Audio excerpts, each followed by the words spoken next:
yet another Get Well Dan episode this week. Probably one of the last Get Well Dan episodes of the week. I hope because he's well and he's fully recovered and will join us in the new year. In the meantime, Roy. Yes. Any New Year's resolutions? Any Because Miami themed New Year's resolutions? Yeah, I would hope that the politics down here are more towards the non-corrupt side. That we no, that's not going to happen. No, sorry, dude. Damn. Yeah. Anything else? Anything else doable? That was my wish. That was my wish, and it's going to take a miracle. Sorry, dude. We have a big show today, so I'm going to try to get through this opening segment pretty quickly. We will be joined by Danny Rivero from WLRN to talk about a new secret rule that the city of Miami is using to steal people's private property and demolish their homes and businesses because Miami. And this is why I made my wish. Yeah, I was going to say, too little, too late, Roy. I think it's time to move to Broward. Oh, no, wait. I think it's time to move to Palm Beach. How much further north are you? You know what they say in Florida, the further north you go, the further south you are. So I would just recommend just leapfrogging over the rest of this. Living next to Stugotz. Yeah, that's exactly where I'm going. Also joining us later in the show, David Ovalle of the Miami Herald to go over he is a crime and courts reporter, and so he is privy to all the craziness and is going to give us his top 5 weirdest stories of 2022 here in Miami. First, we missed a couple weeks, and some crazy shit has obviously gone on because Miami. This is a Because Doral story, mere weeks or less after dining with white supremacists and anti-Semites at Mar-a-Lago. Donald Trump was here at the Trump Doral Golf Club in South Florida, where he was the lead speaker or whatever you want to say of a conference of Orthodox Jews that happened last Shabbat. The Conference of Torah Umasora, which was at Trump's National Doral Resort in Miami. He got a standing ovation from this group, and I just got to say, Roy, because, I call it like I see it, and I feel like extremism and fanaticism is bad, and I don't care if it's Christo-fascism or Islamo-fascism or, in this case, Jewish fascism, okay? This fascist, fetishist freak show, okay, of Torah Umasora, which basically they have a network of 760 day schools that teach over 250,000 students. So effectively, Jewish madrasas, indoctrination schools, if you will, grooming, if you will. I feel a personal responsibility to call it out in my community as I would to call it out in anybody's community. And shame on this group for giving a standing ovation to a man who has not only dined with and broken bread with, but has actively courted white supremacists and neo-Nazis and people who deny the Holocaust, people who spew anti-Semitic rhetoric throughout their social media platforms, and shame on this organization for doing this. It reminds me of that character from The Plot Against America, the rabbi Lionel Bengelsdorf that John Turturro played in the HBO adaptation of Philip Roth's 2004 novel. This guy who collaborates in this America First movement with Lindbergh in his presidential campaign. It's appalling to me that Jews wouldn't identify the propensity for fascism in the Republican Party, specifically in extreme MAGAism, in Trumpism, and wouldn't call that out. That has been the great tradition of Jews throughout history, particularly in America, saying that we recognize this rhetoric, we recognize this anti-Semitism, and we will call it out. Or racism, for that matter. It doesn't have to just be anti-Semitism. It could be when minority groups or underserved communities are being targeted, just to call that out. And it's our responsibility to do that. And to instead, waltz with fascists or dance a hora with fascists just in time for Hanukkah is shameful. And I call out this organization for it. Here's a story that I'm surprised. I'd be surprised if it doesn't make David Ovalle's list, but there's so many weird stories in South Florida. This maybe isn't even a weird one. This is pretty much par for the course and flies right in the face, Roy, of your hope for a better and less corrupt Miami. So it turns out, according to a story by Jay Weaver in the Miami Herald this month, a federal judge has accused 2 federal prosecutors in Miami of lying to him about invading and spying on a defense team's strategic meetings by using a cooperating defendant as a spy before this fraud trial. So in 2017, 3 South Florida men, obviously, were found guilty of a conspiracy to commit mail fraud. They swindled millions of dollars from thousands of elderly people in what they call an old-fashioned sweepstakes scheme. They were convicted of tricking the sweepstakes victims into thinking they had to pay a $50 fee in order to redeem a bigger prize that they had won. And these guys were supposed to go to prison in 2018, but it turns out that one of the defendants, the 4th defendant, unbeknownst to his co-defendants, flipped on them and then started spying in defense strategy meetings and reported back to 2 assistant U.S. attorneys in Miami, H. Ron Davidson and Elijah Levitt. So H. Ron Davidson, despite the fact that this judge just found in an unsealed order that was actually filed last month, that these guys effectively violated the Constitution knowingly and with impunity and then lied to a federal judge about it, H. Ron Davidson is still employed with the U.S. Attorney's Office here in the Southern District of Florida, and Elijah Levitt left the office in 2018 to become a Miami-Dade County judge. Of course he did. But resigned this year, of course, knowing that this was going to come out eventually. And now Elijah Levitt is going into private practice, which is a certain rich irony there.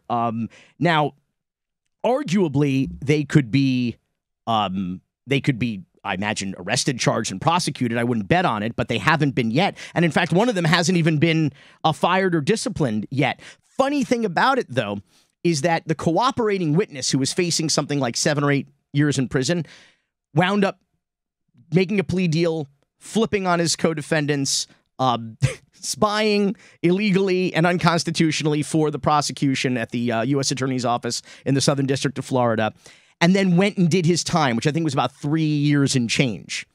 The funny thing is his co-defendants, who he testified against, spied on, and who were convicted, they have not served any jail time because the judge, in anticipation of this ruling, basically said, no, in the meantime, you guys can stay out on bond. And now what the judge has done as a result of this is nullified the guilty pleas and has ordered a new trial, which means that those 3 guys may never do any time. And this poor bastard, this cooperating witness, did like over 3 years in federal prison and has the conviction on his record and an admission of guilt, no less, this guilty plea. And his buddies, his co-conspirators in this alleged fraud, may never do any time if, in fact, the U.S. Attorney's Office decides not to prosecute them, which who knows what they'll do. To save face, they might have to prosecute them because it seems like the evidence is pretty overwhelming against these guys. But when the good guys cheat, are they still good guys? No.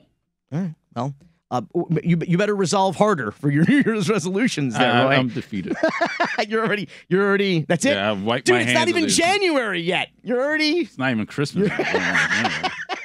It's not even Christmas, and you've already given up on it. Yeah, I'm done. This last story I want to cover before we talk to Danny Rivero from WLRN about more Florida fuckery and Miami criminality. And when I say Miami criminality, I'm referring to the government, of course, here in Miami. And speaking of the government here in Miami, a Miami fire lieutenant by the name of Robert Webster was suspended a couple of months ago when he was caught on video punching with closed fists a handcuffed man at Jackson Memorial Hospital. He was brought in because he had overdosed on apparently a combination of cocaine and heroin, as you do. He was acting out. He was wild. He was handcuffed to this gurney. He spit in the direction of Lieutenant Webster. Allegedly, the spit landed on part of Lieutenant Webster's face, and he just went in on this guy. I mean, he just started throwing fists down on this handcuffed guy. You could see the video. Police officer intervenes, finally separates them and pulls them away. Did you want to jump in? Yeah, I'm guessing that he's going to claim assault or battery because he spat on him. Antonio Cruz, the 29-year-old homeless man who was handcuffed to the gurney, he has been charged with aggravated battery on a law enforcement officer, I believe for spitting on the fire lieutenant. The fire lieutenant, while he is suspended, it's not expected that he'll face any consequences for this behavior or be charged criminally. The lieutenant did put out a statement, though, that he gave to NBC6. He said he has, quote, no regrets. If he never knew the consequence of spitting in a grown man's face, consider my actions public education and this video a PSA. Stands for public service announcement. Now, here's the quintessential Because Miami angle to this story.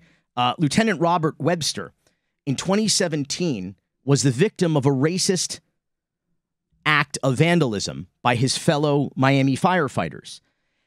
In the historic fire station in Charles Hadley Park, Lieutenant Webster, who is black, went to his office and found a noose hanging over several framed photographs of his family. And with what appears to be a Sharpie marker, penises were drawn over the faces of his family and particularly his wife. 6 Miami firefighters were fired for this back in 2017. But their union fought to have them reinstated. And during that process, the city of Miami, quote, accidentally released, end quote, the photographs and names of those 6 firefighters. And after they released them to the press, asked us to stop posting the photographs of those 6 men who were identified as William W. Bryson, Kevin Maizoso, David Rivero, Justin Rambau, Harold Santana, and Alejandro Cese. And needless to say, nobody stopped sharing the photos. But what was interesting is that it seems like a good time to recap the racist history of the family of one of these humiliated firefighters and of their union, their firefighters union here in Miami itself, the local 587. So William Bryson was one of the fired firefighters. His father, also William Bryson, was once the president of the local 587 of the Miami Firefighters Union during a time that was not safe for black firefighters in the city of Miami. Union President William Bryson Sr. expelled 62 black firefighters from the union, and the U.S. Equal Employment Opportunity Commission found that action was discriminatory back in the 1990s. After William Bryson Sr. retired in disgrace from the city of Miami Fire Department, the mayor of the county at the time, Carlos Jimenez, now a congressman, awarded his discrimination by hiring him as the Miami-Dade County fire chief, despite his embarrassing record and the fact that he never even applied for the job. 29 other people applied for the job, but Jimenez just gave it to this racist clown, William Bryson. Now, if you're wondering why, William Bryson Sr. is now retired with not one but 2 public pensions, one from the city of Miami and one from the county of Dade. The rotten apple, of course, doesn't fall far from the tree. Ex-Chief Bryson's son, William Bryson, was, as I said, one of the firefighters who was fired for his racist act of vandalism against Black Fire Lieutenant Robert Webster. The union, however, successfully fought the terminations, and all 6 of those firefighters got their jobs back and received back pay. So, and why is that? Well, because Miami. Thank you. And speaking of because Miami, earlier this year, the city of Miami changed its rules with respect to unsafe structures, using the Surfside tragedy as a convenient excuse not to just simply condemn and demolish buildings that have life safety issues, but minor issues, like just minor code infractions. And they've been doing this mostly in neighborhoods that are desperate for additional affordable housing. And what they're in fact doing is the opposite, is they're destroying affordable housing opportunities. Danny Rivero is an award-winning reporter and producer for WLRN. He is the host of the South Florida Roundup, Fridays at 1 p.m. on WLRN.org or 91.3 on your FM dial. And Danny is joining us now talking about his bombshell story for WLRN, where he talks about the worst place to find yourself on a Friday morning in Miami. I can think of a lot of terrible places to find myself on a Friday morning in Miami, Danny, but tell me about what you have described as the worst place to find yourself on a Friday morning in the city of Miami.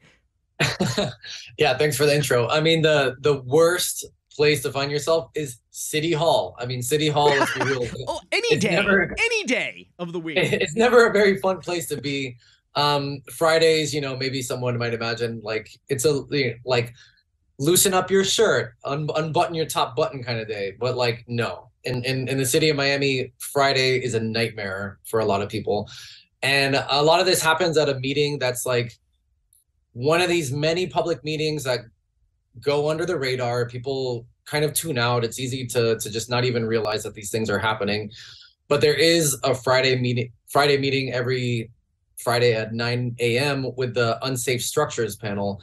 And what my reporting shows is these people have been going gangbusters, and the city of Miami administration has been backing them up, and they are going after properties. So when you go there on Friday mornings, you see a packed house. It's more packed than a lot of full commission meetings I've seen, and all of it is property owners that their properties are being targeted. They have some outstanding issue with them. And, if you don't do X, Y, and Z down to the letter, cross all your T's, dot all your I's, the city is going to come after your property and demolish it. And I think we should start there. Demolition used to be like a last resort for legitimately dangerous buildings where there are life safety issues. But here you're not seeing that, right? These are like minor infractions that the city isn't even giving property owners the opportunity to remedy. Right. I mean, there's been like, first of all, like the city changed its policy in March. Like, we know that the city admitted that to me. But almost everything having to do with this is shrouded in mystery, right? Like, I asked the city, okay, you changed the policy. Like, where is it? Can I see the policy? Is it written down? No response. Renee Diaz, who's the head of unsafe structures for the city, I found a court case in county court, him under oath, acknowledging, okay, yeah, we changed the policy, and under oath saying, I can't tell you where it's written down. I don't really know. So this is like a secret policy, a semi-secret meeting, I'll say, because they're not even posting the city, despite public records laws in the state of Florida. They're not even posting an agenda in advance, so you don't even know. And I think we need to make clear why this is important. This is depriving people of their private property, their businesses, their homes. They're throwing people out on the streets and not stealing their buildings, their properties, their businesses, their houses, and knocking them the fuck down. That's what's happening here and why this is important. And they can't even tell you where this is written. And I'll tell you, Danny, I went online to the city of Miami and their government website. This is where all of the boards and the panels and everything are listed. The only board for which the members are not posted is this unsafe structures panel. I called the building department. I called the city clerk. I called the city attorney's office. Nobody can tell me who the people are, who I presume are appointed by city commissioners, who I cannot get a list of the members of this board. It is like this crazy, I don't even know how to describe it. It's like some kind of like Byzantine third world nightmare where people are stealing your property away and then you can't get it back. I mean, you and me both, because I've asked for the same thing too. Like, give me the list of the people that are on this board, who appointed them, what are the terms of their service? Like, is someone gonna time out 2 months from now? Are we gonna get a new appointment? Nothing. I mean, like, this is like a black hole of city government. And to your point, it's super alarming because the stakes are so high. I mean, you're talking about people's homes, and even if you don't own the property, it's like people rent in these buildings, and the city with this board where, like you said, like they're not even posting the agendas, which they're supposed to do by Florida law, so the public has an idea of what's coming. They're making these decisions, and we don't have the names. We don't have all this like the most basic democratic backstops that we typically have for any kind of board that has this kind of power. Like it's not there. So what I did in this story is like basically try to do everything I can to find what I can find with what's publicly available. A lot of it's in the courts and in the court dockets, right? And like going through all of it, talking to attorneys that they're like, you know, like they don't have permission, and the property owners don't want to talk because they're like, oh, if we talk, there's going to be retribution. They're going to come after their other properties because some people own several properties. So there's like this whole black cloud hanging over this. And, you know, what I reported is basically what I could find.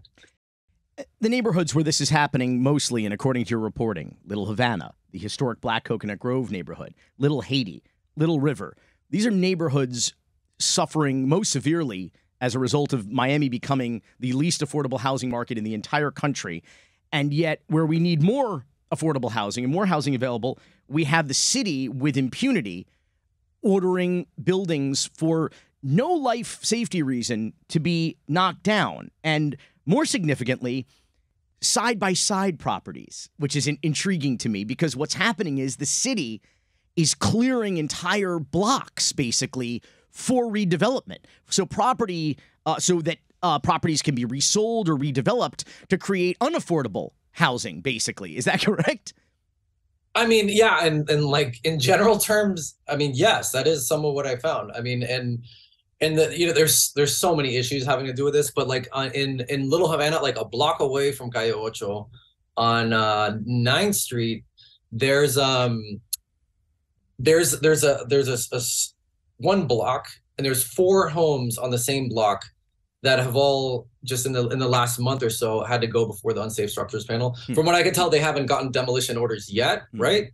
But it's not a stretch of imagination to say, okay, well, they could be in line to do this. But the issue with like when you have all these properties back to back is like, first of all, it's a hell of a coincidence, right? But second of all, if they're all ordered demolished, if it's cleared, yeah, then one developer can come in, acquire all those properties, petition the city for, we want to do a big development. And look, we just got all these properties that are back to back. So like, you know, we can put them all together and we can do a major thing. Across the street from that block that I'm talking about, there's a huge development, like huge development, which was built in 2016. And all the homes on that block that are kind of in the crosshairs were built in the 1920s. So, you know, out with the old, in with the new, I guess. This appears to be quite deliberate. And of course, the fact is there's very little money to be made by politicians, by the city, by developers in preserving older buildings. And the older buildings are where most working class people or you know, people in Miami can afford to live. The ordinary course of business used to be building owners are alerted to issues. They work with the city to remedy those issues. But that's not happening anymore. I mean, the idea of demolition as a last resort is not happening anymore. This seems to be like the first thing the city wants to do is knock these buildings down, not tell anybody about it. And let me ask you this. You get a notification as a building owner that your building is in some state of disrepair or has some minor violations, and you say, okay, I'm going to fix those things. How long does it take to get a permit from the city to do that? And are you going to make the deadline that the Unsafe Structures Board gives you while the city is dragging its feet in terms of allowing you to make the improvements you need to make to your property? I mean, yeah. I mean, what you're bringing up is that's kind of like one of the core issues. And like officially, I will say or correct, like it's not step 1 demolition, but because of all the other issues, it's often just like the logical conclusion, you know, because if you have an issue with your property and you need to get a permit for something, you know, I've talked to people through my reporting in the past that it took them over a year to get a permit to change the driveway. Over a year to get a permit from the same city who's saying, if you don't do this, we're going to knock your building down. Well, exactly, because the building department is saying you need to do all these fixes within like 90 days, 120 days. They give you like a certain timeline. But the reality of it is that the departments that actually give the permits, that do the inspections and whatnot, like they abide by nothing like those time restrictions. You know, it creates a situation where it's impossible. Like this part of the government is telling you to do this, and then the other part of the government is stopping you from doing that. So people are, you know, they're running out. They're technically not in compliance. And you know, technically you could ask for like an extension, but a lot of these people, like one of the people I talked to for the story, like they don't speak English. They don't, you know, they're navigating it. They're not like wealthy landlords. They're just trying to figure it out. And in the past, the city would work with them. It's like, okay, yeah, you blew the deadline. We're not going to knock down your property. We're going to work with you because like, at least you're coming to us, you're trying to fix it and whatnot. And that's what's changed. That's what the policy change is if you blow the deadline, it's like after that point, demolition. But you may have no choice but to blow the deadline because the other city departments are not allowing you the permits to make those fixes that they're demanding. And all roads seem to lead when it comes to the city government operating like a mafia or a third world dictatorship trying to steal people's private property and businesses. All roads lead to ball and chain on Calle Ocho somehow, or to the owners of ball and chain, specifically Bill Fuller, who made the terrible mistake of allowing a political rival of Joe Carollo to hold a campaign event years ago. And Joe Carollo, they've been in the crosshairs. And according to your reporting, Danny, the former city manager recently testified under oath that, in fact, that was happening. There was targeting going on of these private businesses at the behest of the mob lawyer, corrupt city attorney, and, of course, Commissioner Joe Carollo. And your story, once again, no shocker, all roads lead back to ball and chain. You thought I was going to do it again, Roy, didn't you? You keep me on my toes. All roads. So explain to me how ball and chain gets involved in this. Yeah, well, it's not like ball and chain per se, but it's Bill Fuller. I mean, the owner of ball and chain, right? And what happened is earlier this year, like a month after the city changed their policy on demolitions, like Bill Fuller owns a lot of properties around town, right? And we all know it's like established fact that code enforcement has been going after these properties. So, you know, they were forced to like enter into like compliance agreements, like, okay, we're trying to do this and that. They took out dozens of permits for these things, you know, according to the city's own website, right? But because of a lot of these longstanding issues with like the permitting timelines and whatnot, it's like they fell out of compliance. And so the city of Miami, the month after they changed this policy, actually told Bill Fuller in a letter, like, okay, we're going to knock down like a whole section of the Tower Hotel, which is like that really old hotel on 7th Street. It's just about a block away from Ball and Chain. They did that Miami Motel Story show there. That was cool. Yeah, exactly. No, it's been like things are happening there, right? But it's like it's not fully operational because of all these code issues. So the city said, okay, you have issues, you're out of compliance, we're going to knock this down. And then also another property owned by Fuller in Overtown is facing the same kind of pressure. It's like a historic black motel. Now it's like a bed and breakfast.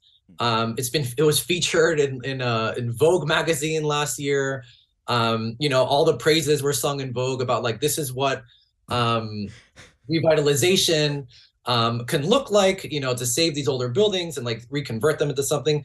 And then the other thing is like a building owned by Bill Fuller's mother, which a lot of people will know. It's that one when you were driving on 8th Street and you're going across 37th Avenue into Calle Ocho, the big one with a mural that says like, welcome to Little Havana. Yeah, the famous mural.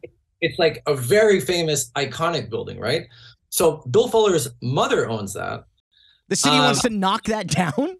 The city wants to knock that down. Jesus. One of the code violations that the city inspectors said when they started like, you know, just showing up and like poking their head around is, oh, the staircase in that building is not built to the right proportions. The staircase, but when was the staircase built? I mean, it's been there since the 1930s. So they're in violation of a staircase that was built in 1930. Yes, exactly. I mean, that's literally what's happened here. And Danny, and in that building, I'll mention it has 4 commercial spaces, like retail spaces on the ground level, but there's also 24 low income Sure. rentals in that building. Sure, So it's like, if you knock that down, there goes affordable housing. Like you're destroying affordable housing. Right. And I'll say that if code enforcement goes to any building in the city of Miami, I mean, any building, whether it was built yesterday or 80 years ago, they're going to find code violations of some kind. It's the ordinances are that kind of arcane and involved. It's worse than the tax code. So, but it's not happening, though, to rich people or big developers. It is specifically happening to older buildings. And if there's less affordable housing, that means the cost of housing in general goes up for everyone here in the city. And also, you have in the case of Bill Fuller, you were mentioning this historic black motel. Here you have a property owner who wanted to have his property declared historic, who was proactive, which you very rarely see because most developers don't want historic designation. They want to knock shit down and rebuild it and redevelop it. It kind of ties your hands. Like, what can you do with the property? Sure. So a lot of property owners don't want to do it. But in this case, Bill Fuller and his associates, they started the process for historic preservation for these 3 properties. And there was like this really wild, I mean, like, honestly, like wild meeting in the historic preservation board that happened just last month, where it was up for a final vote. It was like they met all the criteria for historic preservation for these buildings. The city attorney's office, the attorney that was working on the code enforcement board, actually like stopped the proceedings and said, "Hold on, the city manager Art Noriega is requesting that you all do not vote on this because there's litigation, because it's all tied up in the county courts, right?" And this like the board members, and this is something you rarely see, like they were pissed off. They were like, "Excuse me, all these buildings meet all the criteria to designate as historical, which is the whole point of the board. And we have a willful owner. And we have a willful owner, which is almost never the case. And the city attorney's office was arguing, you guys should not vote on this because there's a lawsuit. And then hold on, I'm trying to find the name. Jihan Soliman, the assistant city attorney who runs that board, said, I'm going to quote this, says, "We have a court order not to, until the stay is lifted, not to move forward on these properties," talking about historic designation. That's a lie, though. And then all the board members were like, "Excuse me? Where does it say that?" And they pulled up the court order and they were looking through it and reading through it. And then, one of the board members, Najib Campbell, read the court order and said that this is not what it says. And then it was actually like a really interesting part, because Campbell told the assistant city attorney that they were trying to coerce the board into doing their bidding. And when I read it again, he said, "That's coercion. To me, the city is actually asking us a favor to help them out in order to make this litigation proceed." And then he said, "It's approaching illegality. It's approaching a strange zone." So basically the board members, told the city attorney's office, like, go screw yourself. And they went ahead and voted for it. They passed all of it. They designated them all as historic against the wishes of the city. I want to read a passage before we go from your story. You write that several people WLRN spoke to liken the city government to a mafia or a totalitarian government, hell-bent on seizing and destroying their properties. One woman you spoke to, an 86-year-old woman who lives in a 48-unit building. She's lived there for 20 years in Little Havana, high-density, affordable housing. The city has got this building in its crosshairs. She said, quote, "They can't just throw you out onto the streets here." This is Narcisa Torres, 86 years old. "They can't just throw you out on the streets here. We're a democratic country. Don't forget it. That's very important. When I came here, I came to live in a democratic country. I lived in Cuba." Then you have another person, Denise Galvez Toros, a business owner, a conservative activist, a co-founder, I believe, of Latinas for Trump.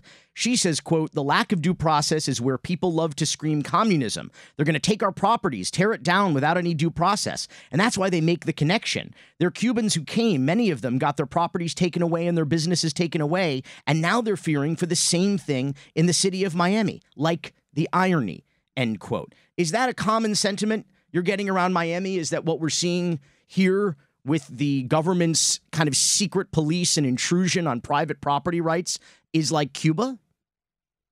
I heard it from several people. Like I really did. I heard it from several people bringing this up on their own. I mean, going back to what we were talking about at the beginning, this is a secretive process. Like the city government is not saying, they're not releasing like the names and the information on who's necessarily on the board, what their terms are. There's no agenda here. But once that board, that panel makes a decision, the city is going to the courts, because when the panel orders something demolished, for obvious reasons, the property owners are going to the courts and they're saying, hold on, courts, like, stop this. This is nonsense. You know, and actually, let me just mention something that you touched on. It's, from what I found, it's a lot of older properties, but there's also a lot of new properties. Properties that are under construction right now that are being tied up in this. And they're like dumping tons of money into these properties, and the city's saying, oh, you didn't get a permit for like a small little thing. Like, you did this, technically, you know, that's not good. So they're ordering some new constructions actually to be completely demolished after the buildings are already done. But once this is taken to the courts, the city is arguing that the courts have no jurisdiction. There's no oversight of it. Sure. So they're actually arguing that that's the limit of the due process, is this board that we don't know the names, the secret board of the members. On your private property rights in Miami, the buck stops at a secret board that is demolishing private property, homes and businesses at an alarming rate starting this year. Right. And as a result of a secret policy change that nobody can produce in writing. Yes, Jesus. Essentially, yes. And then when this is going to the courts, it depends on the judge, because some judges are ruling against the city, like, no, you can't demolish it. And then some judges at the county are actually siding with the city and saying, oh, like, we don't have jurisdiction. We can't touch this. So it depends on who you have as a judge.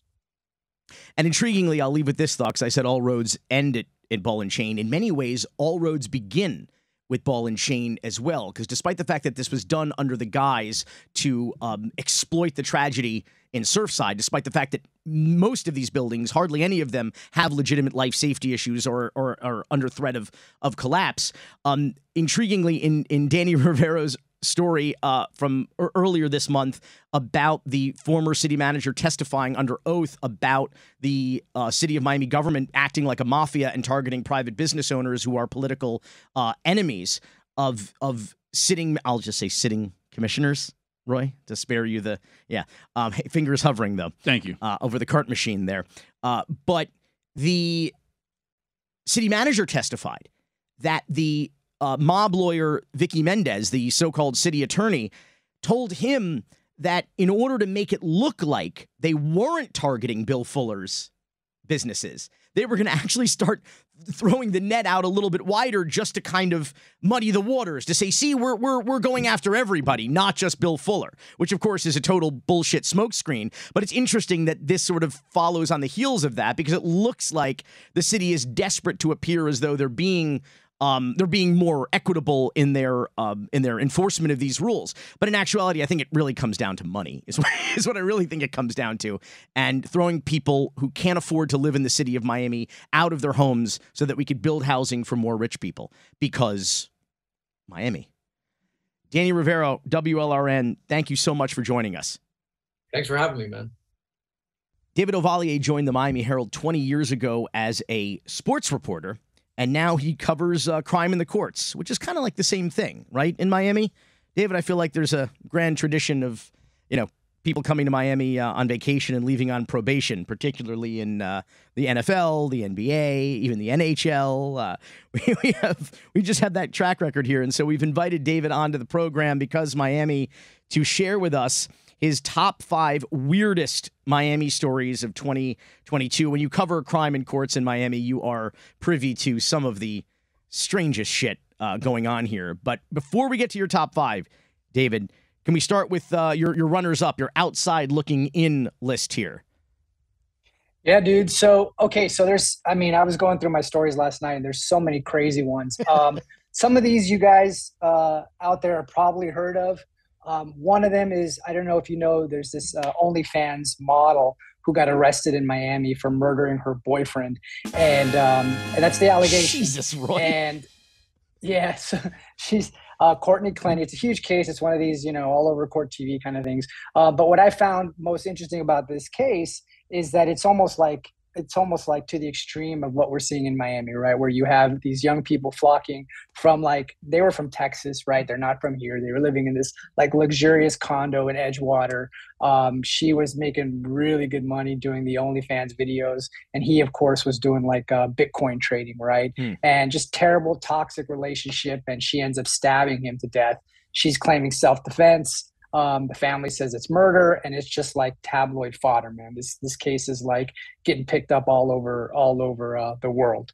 And there's this incendiary racial element to it. She's white, he's black. There was this history of domestic violence and calls that Miami Police Department had made to this condo, and it's just I see it everywhere. Yeah, I mean, and it's crazy, and you kind of get this because they're text messages and all these recordings that he made undercover during their fights, and they're all in the public record now because it's evidence. And you just see this window into this crazy 2022 toxic relationship. It's a terrible story, which is kind of why it's the outside looking in, because it's a little too tragic. But yeah, man, it's an only in Miami type of case. Next up, the Haitian hitman. So there's this the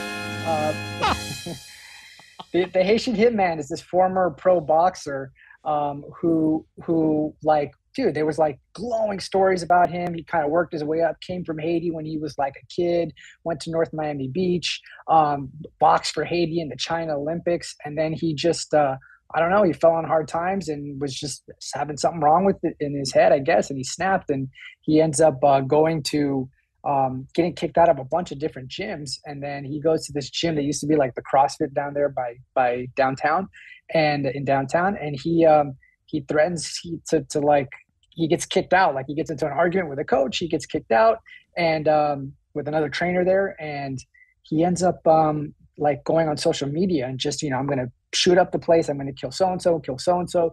And they actually catch him going to Opalaka to a pawn shop, and they actually catch him. Why? Because he's actually posting him in the pawn shop with the weapons, or trying to buy the weapons. The only thing that saved him is he had to come back. He couldn't take the gun right away, and crisis averted. Miami cops arrested him, and now he's awaiting trial for the threats of mass shootings. And I have to say, this is a pretty successful story for the Miami Police Department, who may have averted a pretty significant tragedy and mass shooting. Last one in the outside looking in, David.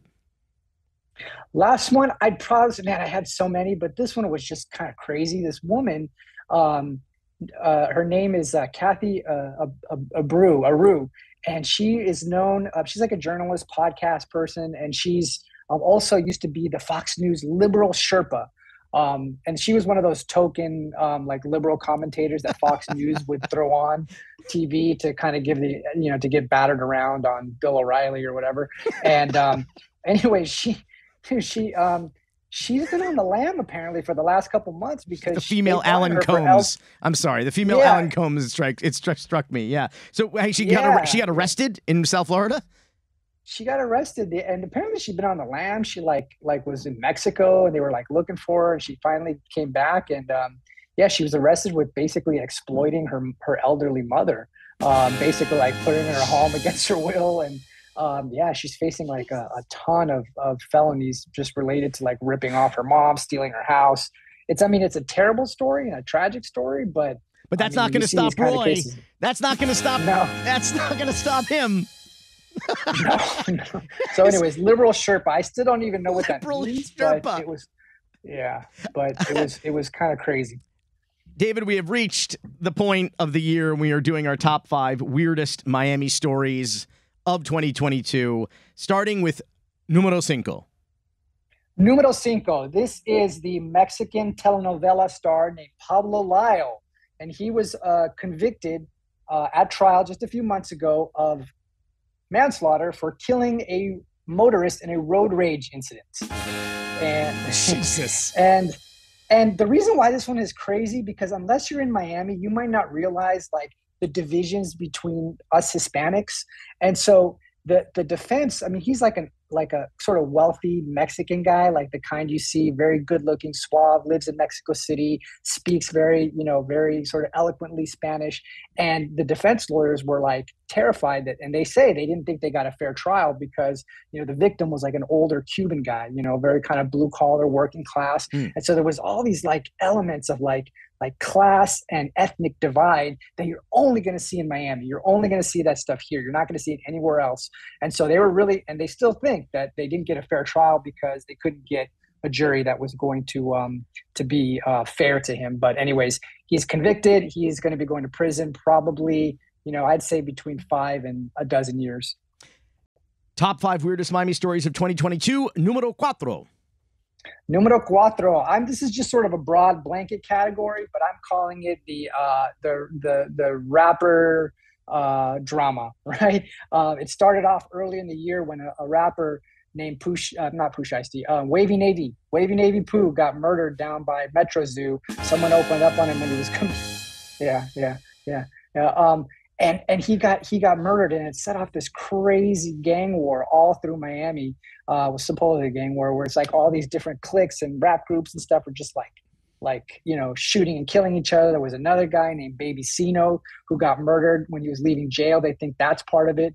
And then you have all this other stuff, right? You have Pooh Shiesty, who ended up getting 5 years in prison for some kind of BS robbery kind of thing. I don't know if it really was a robbery or not. What was that name again? Pooh Shiesty. Okay, he also got like tripped up because he shot like a security guard in a strip club. I think it was King of Diamonds. Might have been another one. And I think it was another one. Crazy. Yeah, I think it was another right? one.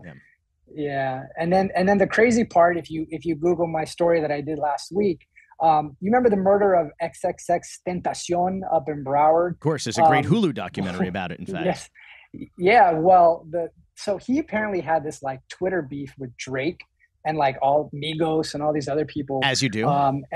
As you do, build up cred, get yourself some publicity. Well, the defense lawyer for one of the dudes who's charged with his murder, basically just listed Drake and like every other big name rapper in the world that's hot right now as defense witnesses. Oh, wow. Because they're going to try to cast blame, like say, oh, see, this wasn't just some low level robbery. This was just some sort of like, conspiracy rap beef thing that, so it's going to be a star-studded affair, this trial. Star-studded affair. I'm gonna say I kind of doubt we'll ever see Drake take the witness stand in Broward County. But certainly it's enough that defense. I mean, they literally just did like 100-page filing explaining all the different rap beefs and this trial's gonna Twitter feeds. This trial's gonna look like the BET Hip Hop Awards. This witness list here. The top 5 weirdest Miami stories of 2022. Numero 3. Numero 3, PPP fraud. 3 Ps, tres Ps. Yes, dude, the PPP stuff was out of control this year. My personal favorite was this guy named Valesky Barossi, who, if you went on Instagram, you'd see him. He was like, I worked my way up from working at McDonald's, and now I'm like this kind of vague entrepreneur. He was running this like credit repair MLM thing, which I think ended up getting closed down. I mean, it's like a total scam. And he's on Instagram. He's posing with a Lambo. He's posing with all of these Rolexes and fancy clothes, and it was like the typical Instagram thing. And then it turns out, of course, that it was all PPP money, and he got a ton of it. I mean, it was like just millions upon millions. And this was like a reoccurring theme. By the way, he just got convicted last week, so he's going to be off to prison for that trial. South Florida, I think the state of Florida was number 1 for PPP fraud, of course. And I should mention, for people that don't know, David, MLM stands for Miami Level Marketing Schemes. I believe that's what that abbreviation means. Yes. Top 5 weirdest Miami stories of 2022. David Ovalle, numero 2. Numero 2. But before I get to that, let me just one other thing. Oh yeah. The PPP stuff. There was one other crazy twist to that. There was actually a hitman who police say got PPP money to commit the murder of a woman, and he actually filmed himself counting the cash on a selfie video, and it ended up being evidence in this case. So PPP financed the hit, per my story that I broke. And now, Now, number Numero two. dos. Number two, it is the Hammocks Community Association. Now, you may think, oh my God, what's so exciting about a condo board or a homeowners association board that got in trouble? But when I tell you, I have not had a story that's gotten this much feedback from readers, because everybody thinks that their homeowners association and their condo association is crooked, right? I mean, it's like the bane of everyone's existence. I know, I used to live in one. I hated it. And literally, it's like the allegations that are outlined by the prosecutors. Basically, it's like a parody, like it's what people think of corrupt HOAs. Like they're stealing all this money, they're doing all these fake contracts and kickbacks, paying their husbands to pretend to do work on construction. I mean, they're literally robbing the people in this huge, sprawling homeowners group in Kendall of just millions upon millions of dollars. And then they're, it's like, filing lawsuits against like their rivals. I mean, hiring private detectives. They found like all these documents like hidden in a like a hole under the floor in the office. I mean, it is like the craziest homeowners thing that you're ever going to see. And it's kind of like what everyone just assumes is happening, but in this case, it seems to have come to fruition, according to the prosecutors. About 15 years ago, my company, we totally avoided the reality show, reality competition, docu-soap craze. A lot of people wanted us to come in and pitch stuff and do those, and we never really wanted to do them. But one of the few ideas that we developed internally that I really wanted to make was called Condo Commandos. And we wanted to do a doc about these various HOA, these homeowners associations and these buildings and communities down in South Florida where, as you said, it was alleged there was all kinds of like fuckery and malfeasance, but we could never get access. Nobody wanted us to be able to film any of these meetings or any of these things, I presume, because exactly this kind of criminal shit was going on. The top 5 weirdest stories of 2022 with the Miami Herald's David Ovalle. We have made it. We have made it this year, David. You and I have, you were wearing the ultimate Florida dad shirt. It is a button up with palm trees all over it. We have made it to numero uno. Numero uno is the Brickell shooting involving a weed tech entrepreneur, a stripper, and a jealous girlfriend. And I don't even know how to describe it. But you just did. Tell you right you just now. did, David. Like we should quit while we're ahead.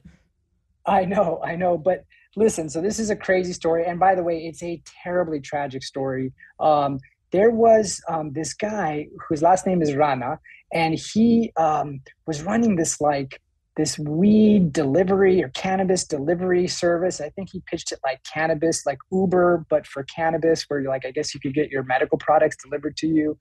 He's living in Brickell, of course, and he starts dating this young woman who's really nice, works in fashion, born in Nigeria. She's really good woman, beautiful woman. She's and he starts gets in on a business deal with her, and they start having this intimate relationship. But then he kind of blows her off, and so he sets his eyes on a stripper that he meets. This one was King of Diamonds, and he ends up messaging her on Instagram, and he starts hanging out with her, and he goes on a boat with her, and then he comes over and they're watching a movie together. And meanwhile, this poor woman who he had been seeing before is just blowing up his phone, trying to get a hold of him, trying to clarify what's going on with the relationship. So she gets into the building in the condo, and she starts knocking on his door. Well, what does he do? He gets up. He's got his gun with him, and then he looks through the window, he claims, and then just sees someone's crouching down. So he just opens the door and just starts shooting. Jesus. And it kills the poor woman. Okay.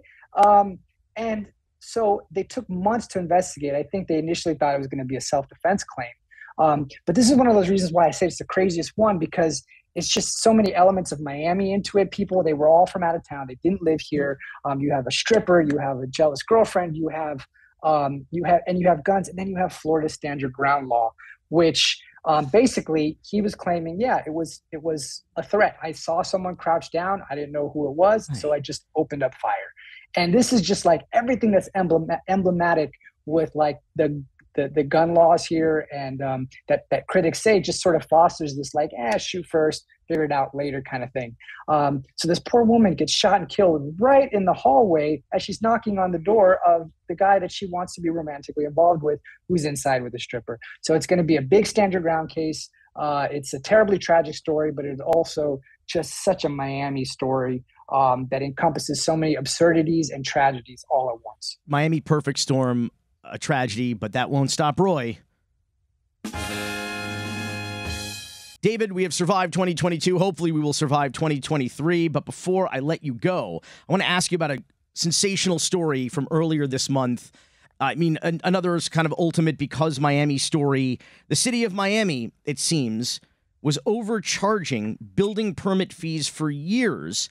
And now there is a lawsuit seeking $76 million in refunds. What happened here? What does the city have to say about it? Did they steal this money? Are they going to give it back? What is their defense? Talk to me. So back in the financial crisis the city had back in like 2010, they decided to amp up the prices that you pay for permit fees, right? So they excluded single family homes, but anytime you're building an apartment, you're building a business, you're doing some work on your apartment, you pull light fixture permits, you do whatever, right? You need a permit to build whatever. They were just amping up the prices. So it was like double, triple, even quadruple the cost of what it normally would be. And by law, you're actually supposed to refund this money if you don't need it. It can only stay within the building department. So they literally went from having like nothing to like $76 million. Right, but you're saying by Florida law, this is not supposed to be a revenue generator. This is supposed to cover the expense of actually permitting or inspecting, right, or whatever, and then they refund the balance. Right? Okay. So what do they do with the balance? They're supposed to give it back if it doesn't cover whatever the price of hiring inspectors and doing all that stuff. So what did the city do with it? It's just sitting there. I mean, I don't know what else they've used, at least according to the lawsuit. Now they stole it. They stole it, David. Is what they did. The city has not. I was harassing the city to give me a statement, to give me something. Yeah. And they have so far not said anything. But this dovetails nicely with just another crazy lawsuit involving sort of the same thing, but parking fees. There's this tax that they've been charging people that there's a class of people that say, no, this tax is basically a BS tax that is up to 15% every time you go park in a city lot. And there's, again, millions and millions of dollars that there's a whole bunch of people that want it back. It's $50 million lawsuit that the Steely, that was a brain fart, but it was a combination of stealing and city, by the way, which Steely actually makes sense in the city of Miami. Chris Cody would be happy about that. The Steely of Miami. But yes, 15% parking tax that they were collecting and stealing, and they apparently owe that back too. And they don't seem to have a defense there either. The city of Miami seems to be pleading the fifth over this. And David, these are two ongoing cases right now about tens of millions of dollars, actually well over $120 million in money that the city needs to refund people, residents, business owners who they stole it from, but not the first time, right? That the city, or the second time for that matter, in recent history, that the city has stolen money via fees and forced to pay it back.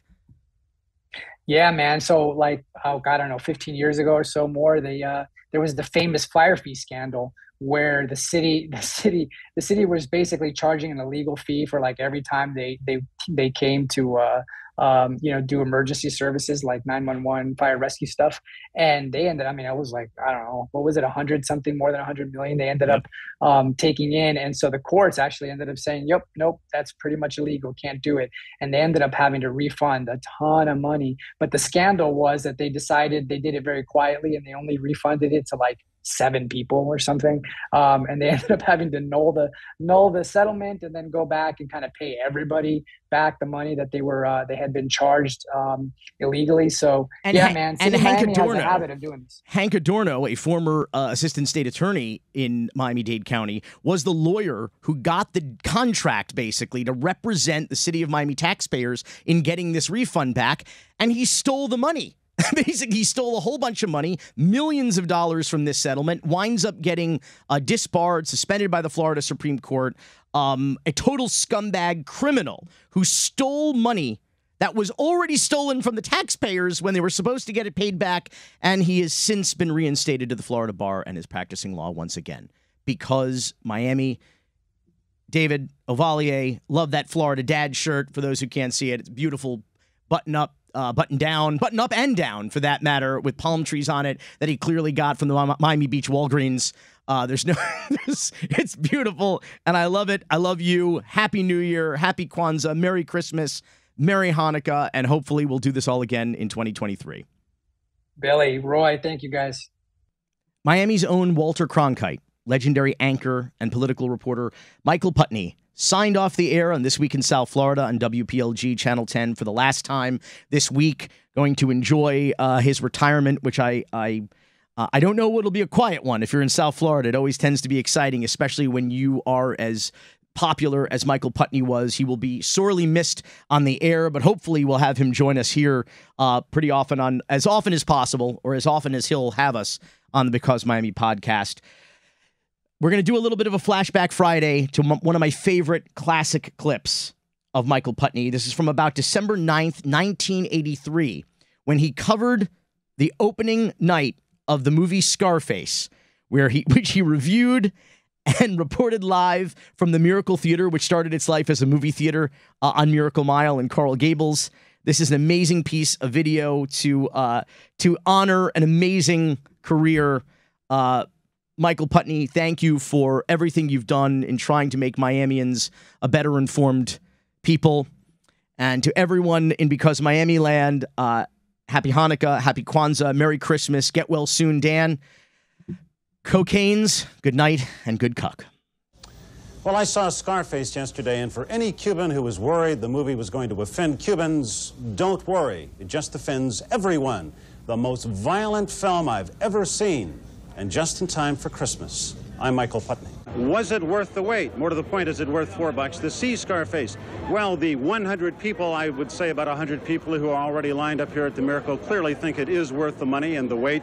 So did several hundred people, a sold-out crowd who saw a matinee here this afternoon. Here now are some mini reviews from the first Miamians to see Scarface. It's a bloody picture. It's a very dirty and doesn't give the real image of the Cubans that come from Mariel. Well, it's a good action movie, you know, and it's a good movie. I enjoyed it. You didn't think it was too bloody or too violent? No, it's neither. You know, you see horror films around all the time, and they're more violent and more bloody than this is. Weird. And I think it didn't make the Cuban people look too good. Okay. Does it make Miami look bad? It makes Miami look bad, too. Very bad. The people see this movie here, they think this is what's going on down here, and it's really not. Okay, enough reviews. What about the movie? It's the bloody story of a Mariel refugee called Antonio Montana. And you? What you call yourself? Where'd you learn to speak the English, Tony? In a school. And my father, he was from the United States. Yeah, just like you know. He was a Yankee. But Dad never taught Tony how to talk good. What a mumbler. And what an accent Al Pacino has here. A mongrel mixture of the South Bronx, Milan, and Matanzas. So say good night to the bad guy. And say good night to a bad film. You can sum up Scarface in 2 words. Bang, bang, snort, snort. Bang, bang is for gunfire. Snort, snort is for cocaine. There's a lot of both in Scarface. Reporting live from Coral Gables, Michael Putney, News 4.